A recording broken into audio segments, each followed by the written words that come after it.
crowd thought Elvis Presley had come for one more Cadillac. They smiled, whispered his name, and pointed toward the king as cameras flashed beneath the bright showroom lights. To everyone inside the dealership, it looked like another ordinary afternoon in Memphis. Another famous visit, another luxury car, another story that would end with applause. They were wrong. Because before the sun disappeared that evening, one forgotten letter would reopen a wound that had been buried for more than 20 years. A wound so painful that even Elvis Presley, the man who could make entire arenas scream with a single smile, would be left unable to speak. And when he finally whispered the words, "I know who your father was," every person inside that showroom realized they were no longer watching a celebrity buy a car. They were watching a man come face to face with the only promise he had never been able to keep. The summer air over Memphis carried the familiar scent of warm asphalt and distant rain, as polished Cadillacs gleamed beneath the afternoon sun like rows of mirrors. Chrome reflected the clouds overhead, while colorful banners danced gently in the wind. Inside the dealership, every floor tile shined with perfection. Salesmen straightened their ties every few minutes. Secretaries arranged fresh flowers on the reception desk. Mechanics quietly peeked through service doors, hoping to catch a glimpse of the legend everyone had been talking about since early morning. "He'll be here any minute." The rumor had spread through the building faster than wildfire. Elvis Presley was coming. It wasn't unusual. Over the years, Elvis had purchased Cadillacs the way most people bought new shoes. Friends, family members, strangers in need. He had given away cars so often that stories about his generosity had become part of American folklore. To many people, a Cadillac represented wealth. To Elvis, it represented gratitude, success, freedom. A reminder that the frightened young man who had once worried about paying bills had somehow become the biggest entertainer on earth. Exactly at noon, a familiar black limousine rolled slowly into the parking lot. Every conversation stopped. The glass entrance doors opened, and Elvis Presley stepped inside. He wore a deep navy suit tailored perfectly to his frame, a crisp white shirt, a silver belt buckle that caught the light, and dark sunglasses hiding the exhaustion behind his eyes. His famous black hair was carefully styled, and despite everything fame had brought him, he still carried himself with the quiet politeness of the young man from Tupelo. The room erupted. "Welcome back, Mr. Presley. It is an honor to see you again." Employees rushed forward, shaking his hand one after another. Customers abandoned their conversations. Children stared with open mouths. Older couples smiled as if they had just seen an old friend. Elvis answered every greeting with kindness. He smiled. He laughed. He signed a small autograph book for a little girl wearing braided pigtails. He gently asked an elderly veteran how his health had been. To everyone watching, he looked exactly as they expected. Confident, relaxed, completely at ease. But people who truly knew Elvis understood something the cameras never could. Behind every smile lived a man carrying invisible weight. The endless tours, the expectations, the loneliness that followed every standing ovation, the memories that refused to disappear no matter how many records he sold. The dealership manager eagerly guided Elvis toward the newest luxury models. "We've saved something special for you." A magnificent black Cadillac Fleetwood stood beneath bright showroom lights. Its paint reflected every lamp in the building. Its chrome sparkled like polished silver. The manager proudly opened the driver's door. "I believe this one may become your favorite." Elvis slowly walked around the vehicle, running his fingertips gently across the smooth metal. He smiled politely. "It sure is beautiful." Everyone relaxed. Business returned to normal. Photographers positioned themselves for the perfect picture. Salesmen quietly calculated commissions. Everything seemed exactly as expected. Except, across the showroom, near the oldest corner of the building, where forgotten brochures gathered dust, one young salesman never moved. He couldn't have been older than his late 20s. His gray suit looked several years out of fashion. The sleeves had been carefully repaired by hand. His shoes had been polished until the leather almost disappeared beneath layers of age. Unlike everyone else, he wasn't smiling. He wasn't impressed. He wasn't even looking at the Cadillac. He was watching Elvis. Not with excitement, not with admiration, but with the expression of someone who had waited nearly his entire life for this exact moment. His breathing slowed, his hands trembled inside his pockets. He whispered something under his breath. "Please let this be today." Another salesman nudged him playfully. "Aren't you going over there? That's Elvis Presley." The young man answered without taking his eyes off the singer. "I know exactly who he is." "You don't look excited." "I'm not." The coworker laughed. "What, are you too proud to meet the king?" The young salesman looked toward the polished floor. "No." He swallowed carefully. "I'm just finally meeting the man my father spent 20 years waiting to forgive." The words disappeared into the surrounding chatter. Nobody heard them. Nobody noticed. Except fate. Minutes passed. Elvis continued examining different Cadillacs while employees explained new features, fresh upholstery, improved engines, and elegant interior designs. He nodded politely, asked thoughtful questions, even joked that one of the colors reminded him of one of his stage suits. Everyone laughed. The tension dissolved. Then Elvis stopped walking. One particular black Cadillac caught his attention. Its finish reflected him perfectly. For a brief second, he simply stared at his own reflection. The sunglasses, the famous hair, the expensive clothes, the face known across the world. Sometimes he barely recognized the man looking back. Behind him, almost silently, footsteps, slow, measured, deliberate. The young salesman approached. No rushing, no hesitation, no autograph book, no request for a photograph. When he finally stood beside Elvis, the entire showroom continued moving as though nothing unusual was happening. Then, in a voice barely louder than a whisper, he spoke. "Mr. Presley." Elvis turned politely. "Yes, son?" The young man inhaled deeply. "My father asked me, before he died." He reached into the inside pocket of his worn gray jacket. "To make sure this found its way back to you."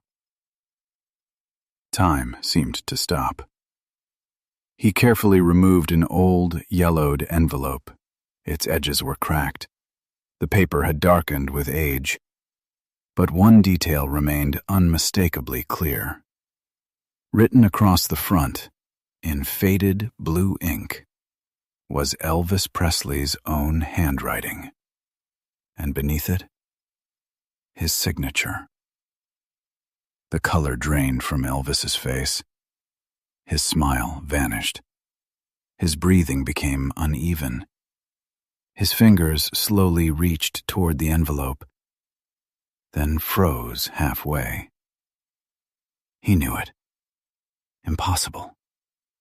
It couldn't still exist. Not after all these years. Not after everything that had happened. The showroom suddenly felt colder. The laughter faded into distant echoes. Some employees noticed the strange silence. The dealership manager frowned. Photographers lowered their cameras. Something had changed. Something no one understood. Elvis finally accepted the envelope with trembling hands. For several endless seconds, he simply stared at it, not opening it, not speaking, just remembering. Because memories have a terrifying way of surviving long after people believe they have buried them forever. And this envelope carried one memory Elvis had spent more than 20 years trying to outrun. Very slowly, he lifted his eyes toward the young salesman. His voice had become almost unrecognizable. "What?" He struggled to finish the sentence. "What was your father's name?" The young man looked directly into Elvis's eyes. No anger, no accusation, only sadness. Then he quietly answered, "My father was Samuel Carter."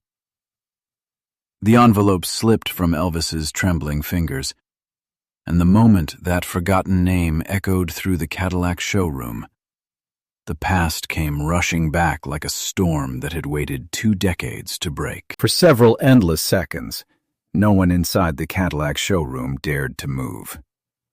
The envelope rested on the polished marble floor as though it carried something far heavier than paper. Elvis stared at it without blinking. Samuel Carter. The name echoed inside his mind like an old church bell ringing through an empty town. Not because he had forgotten it, because he had spent more than 20 years trying to live as though he never heard it. The young salesman bent down, carefully picked up the envelope and placed it back into Elvis's trembling hands. "I think," he said quietly, "my father always believed only you should open it." Elvis looked at the faded handwriting once more. It was unmistakably his. The date written beneath his signature carried him back to another lifetime. Back before the private jets, before sold-out stadiums, before gold records covered the walls, before millions of strangers knew his name.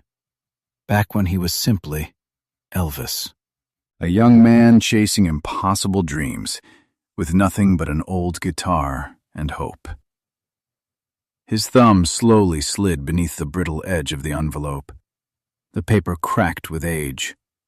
Inside lay a folded letter, yellow, fragile, waiting. Elvis unfolded it carefully. His breathing slowed. The first line stole every ounce of strength from his body. Dear Elvis. Not Mr. Presley. Not the King. Simply Elvis. Only one man had ever written to him that way. Samuel. The showroom disappeared around him. The polished Cadillacs faded. The bright lights dissolved. The voices became distant echoes. Suddenly, it was the spring of 1955. Back then, Elvis owned almost nothing. His boots had been repaired so many times that fresh leather covered older leather. His guitar case was held together with wire. Some mornings he counted every coin inside his pocket before deciding whether he could afford breakfast. The world did not know his name. He traveled endless miles in worn-out cars with musicians who believed success was always one more performance away. Some nights they slept inside cheap roadside motels. Other nights, inside the car. One rainy evening, somewhere outside Memphis, their aging automobile finally surrendered. Steam poured from beneath the hood. The engine died. Rain hammered the windshield. Darkness swallowed the empty road. There wasn't another town for miles. "We're finished," one musician muttered. But before anyone could panic, headlights appeared through the rain. A weathered pickup truck stopped beside them. A middle-aged man climbed out, wearing muddy work boots and an old denim jacket. His smile carried the quiet kindness of someone who helped others simply because it was the right thing to do. "You boys look stranded." That man was Samuel Carter. Without asking for money, without expecting anything, he towed their broken vehicle all the way back to his small farm. His wife cooked supper. His little boy, no older than 6, stared wide-eyed as Elvis quietly played guitar beside the fireplace while rain beat against the windows. The family had almost nothing, yet they shared everything. Samuel repaired the engine himself. He refused payment. When Elvis insisted, Samuel only laughed. "Son, one day you'll help somebody else. That's enough for me." Elvis never forgot those words. Before leaving the next morning, Samuel handed him a small notebook. "Write your name." Confused, Elvis smiled. "Why?" "So when you become famous, I'll be able to tell my boy I once shared breakfast with the greatest singer in America." Everyone laughed, even Elvis, because back then, it sounded impossible. Before climbing into the repaired car, Elvis reached into his own bag. He counted the little money he had. It wasn't much, hardly enough for himself. Still, he placed every dollar into Samuel's hands. Samuel immediately pushed it back. "No, I can't accept this. You have a family. And you have a dream." For several moments, neither man spoke. Finally, Elvis made a promise, one that came straight from his heart. "If my dream ever comes true, if I ever become someone, I swear I'll come back." Samuel smiled. "You don't owe me anything." "I know," Elvis nodded. "But I want to." He looked toward Samuel's young son standing on the porch. "I'll help your family someday. That's a promise." Samuel extended his hand. "I believe you." The two men shook hands beneath the rain. Then Elvis drove away. Neither of them realized that would be the last time they ever saw one another. Years passed. Life changed faster than either man could have imagined. One successful song became another.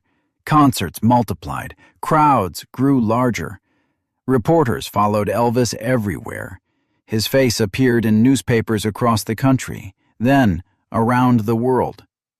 The promise remained inside his heart. He often thought about returning, but there was always another recording, another movie, another tour, another obligation. "I'll go next month." He told himself that countless times. Next month became next year. Next year became another. Until one afternoon, a letter arrived. Elvis still remembered the envelope. Simple handwriting, no expensive stationery. Only one sentence written across the front.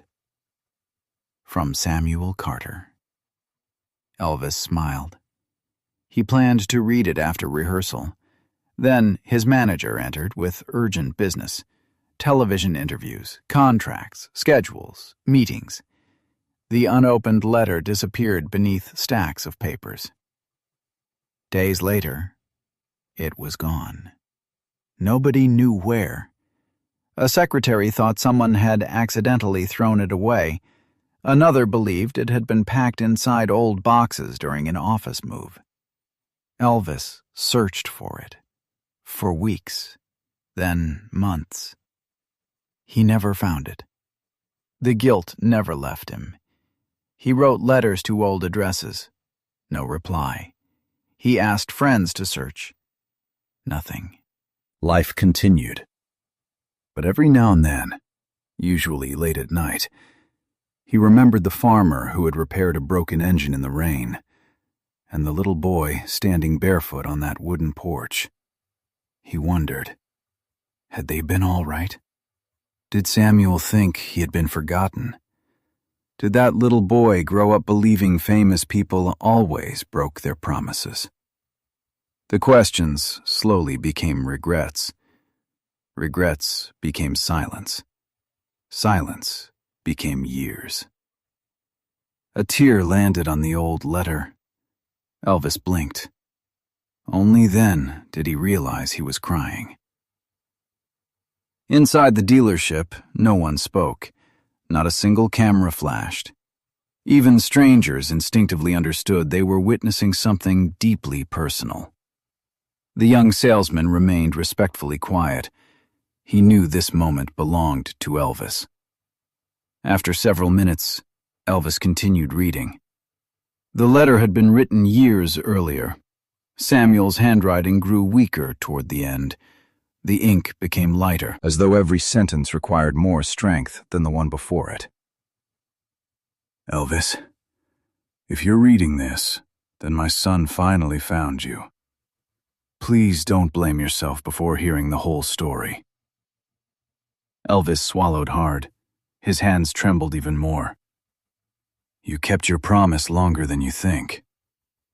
His eyebrows tightened. He didn't understand. He kept reading. The money you tried to leave with us that rainy morning. After you drove away, I secretly placed it back inside your guitar case. Elvis's eyes widened. He had never known, not once, not in more than 20 years. Samuel had returned every dollar. You needed that money far more than we did. And when the world finally discovered Elvis Presley, my family celebrated every success as though it belonged to one of our own. Another tear rolled down Elvis's face. But then, the letter changed. The warmth disappeared. The next paragraph felt heavier, painful, almost impossible to read. I never wanted anything from you. Not fame, not money, not gifts, only one visit. Elvis closed his eyes. The words pierced deeper than any criticism he had ever received. Because they were true. He had planned to visit, again and again. But intentions could never replace time or broken promises. He forced himself to continue.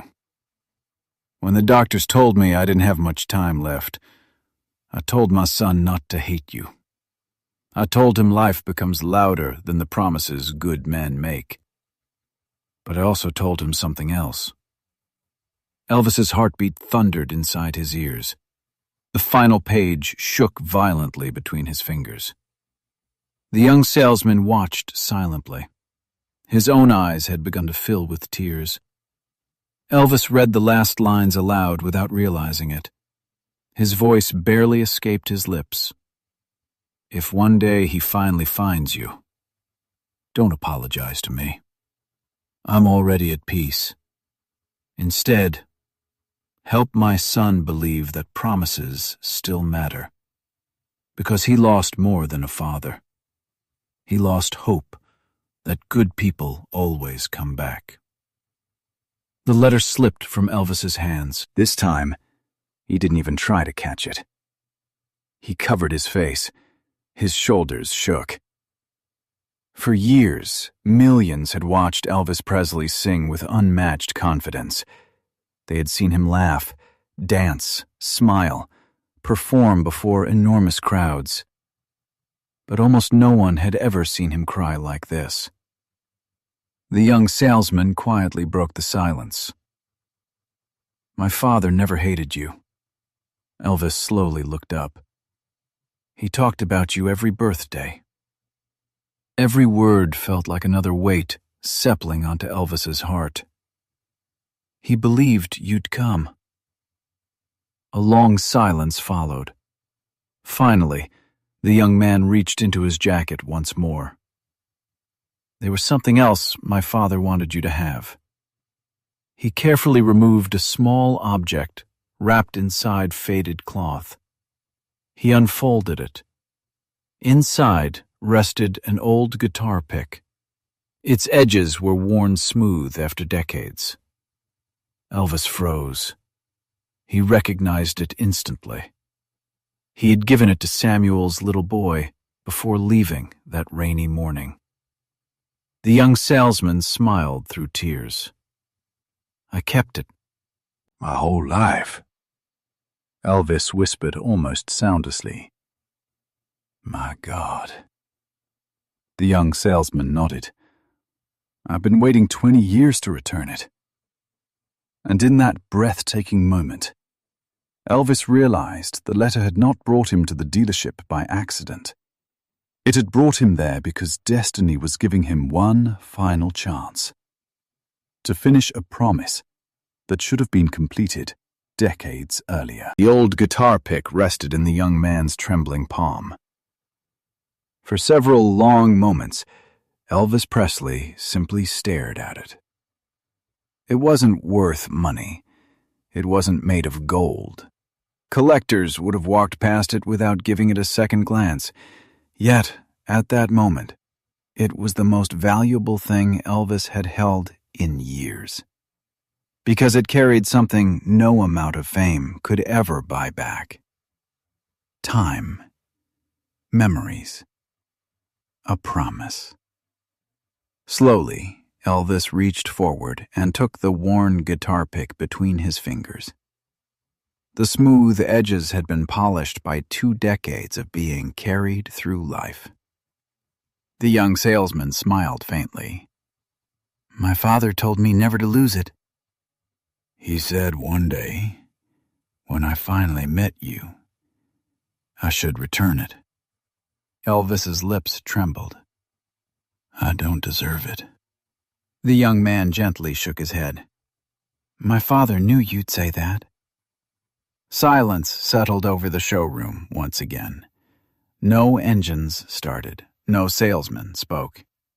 Even the air conditioning seemed impossibly quiet. Everyone present understood they were witnessing something far greater than the purchase of another Cadillac. Elvis slowly folded Samuel's letter and carefully slipped it inside the inner pocket of his jacket, directly over his heart. For the first time that afternoon, he removed his sunglasses. The room gasped. His eyes were red, not from exhaustion, from grief, from guilt, from 20 years of regret that had finally found a voice. He looked directly at the young man. What is your name, son? The young salesman answered softly. Daniel Carter. Elvis nodded. Daniel. His voice cracked. I've spent years wondering whether your father thought I had forgotten him. Daniel smiled sadly. He never believed that. Elvis looked surprised. He told me something every Christmas. Daniel's eyes drifted toward the showroom windows as memories filled his mind. He'd sit on the front porch and say, Good people don't always disappear because they stop caring. Sometimes life carries them farther away than they ever intended to go. Elvis closed his eyes. Those words broke the last wall around his heart. For years he had punished himself with the belief that Samuel died feeling abandoned. Now he realized something extraordinary. Samuel had forgiven him long before he had forgiven himself. A single tear rolled down Elvis's cheek. I'm the one who couldn't let it go. Daniel slowly nodded. I know. Another long silence followed. Finally, Elvis asked the question he had feared most. Tell me about your father. Daniel took a deep breath. He kept working on that little farm until he couldn't anymore. He became sick. The doctor said there wasn't much they could do. He knew he was dying. Elvis lowered his head. But even then, Daniel continued, he listened to your records almost every evening. He told everyone in town. I knew that boy before the whole world did. A faint smile appeared through Elvis's tears. Daniel laughed softly. He was incredibly proud of you. He never once called you Elvis Presley. He always called you that polite young man who played guitar in my living room. Elvis covered his mouth. His shoulders trembled again. The memories came rushing back with painful clarity. The smell of fresh cornbread, the sound of rain against the farmhouse roof, Samuel laughing while fixing the broken engine, the little barefoot boy sitting cross-legged on the wooden floor, watching him play guitar with eyes full of wonder. For one brief night, before fame, before fortune, before the world changed forever, life had been beautifully simple. Daniel quietly reached into another pocket. There was one more thing. He unfolded an old black-and-white photograph. Time had faded its edges, but the faces remained unmistakable. A young Elvis, a smiling Samuel Carter, little Daniel sitting on Samuel's shoulders, the old pickup truck, the farmhouse, the repaired car, everything frozen in a single moment. On the back of the photograph, in Samuel's handwriting, were just 7 words. Promises matter more than success ever will. Elvis stared at those words for what felt like forever. Then he whispered, he was right. He looked around the silent showroom, toward the polished Cadillacs, toward the cameras, toward the luxury surrounding him. Suddenly, none of it felt important anymore. Very slowly, he turned toward the dealership manager. I won't be buying a car today. The manager quickly answered, Mr. Presley, there's absolutely no rush. Elvis smiled gently. You don't understand. He looked back at Daniel. I came here believing I needed another Cadillac. He paused. But today, I found something I lost many years ago. He touched the letter resting over his heart. My conscience. Nobody in the showroom spoke. Several employees quietly wiped tears from their eyes. Even customers who had entered hoping only to see a celebrity now found themselves witnessing something deeply human. Elvis stepped closer to Daniel. If your father were standing here, what do you think he'd ask me to do? Daniel didn't need time to think. He'd tell you to stop carrying guilt. He'd tell you to keep helping people. And he'd probably ask if you've eaten today. The entire showroom laughed softly through tears. Elvis laughed too, a real laugh. The first genuine laugh anyone had heard from him that afternoon. That sounds exactly like Samuel. Daniel smiled. It does. Elvis suddenly became quiet again. I can't change the past. No, Daniel agreed. You can't. But you can decide what happens next. Those simple words settled deep inside Elvis. He extended his hand. Daniel shook it. Then Elvis gently pulled him into an embrace. Not the embrace of a celebrity meeting a fan. The embrace of a man keeping a promise to an old friend. When they stepped apart, Elvis reached into his jacket. He removed a small leather notebook. From inside it, he took out a blank check. The room watched silently. He began writing. Daniel immediately raised his hand. "No, my father wouldn't want that." Elvis smiled. "I know." "So this isn't payment?" Daniel looked confused. "It's a beginning." Elvis folded the check and placed it back into his pocket. Then he turned to the dealership manager. "I'd like you to do something for me." "Anything," the manager replied. "I want every employee here to witness this." He looked back at Daniel. "I'm establishing a scholarship in Samuel Carter's name." The room fell silent once more. "It will help young mechanics, young musicians, and hard-working families who simply need someone to believe in them." Elvis continued. "No advertisements, no press conference, no headlines, no mention of my name, only his, Samuel Carter." Daniel could no longer hold back his tears. "My father would have loved that." Elvis answered quietly, "I hope so." Before leaving, Elvis asked one final question. "Can we visit him?" Daniel nodded. That evening, instead of driving home in a brand-new Cadillac, a quiet black sedan carried Elvis and Daniel through the Tennessee countryside. The city lights slowly disappeared behind them. The roads became narrower. Fields stretched toward the horizon. Eventually, they arrived at a small country cemetery. The wind gently moved through the tall grass. Birds sang somewhere in the distance.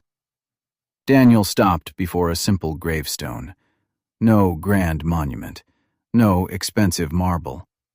Just honest words carved into weathered stone. Samuel Carter, beloved husband, beloved father, a man who never broke his word.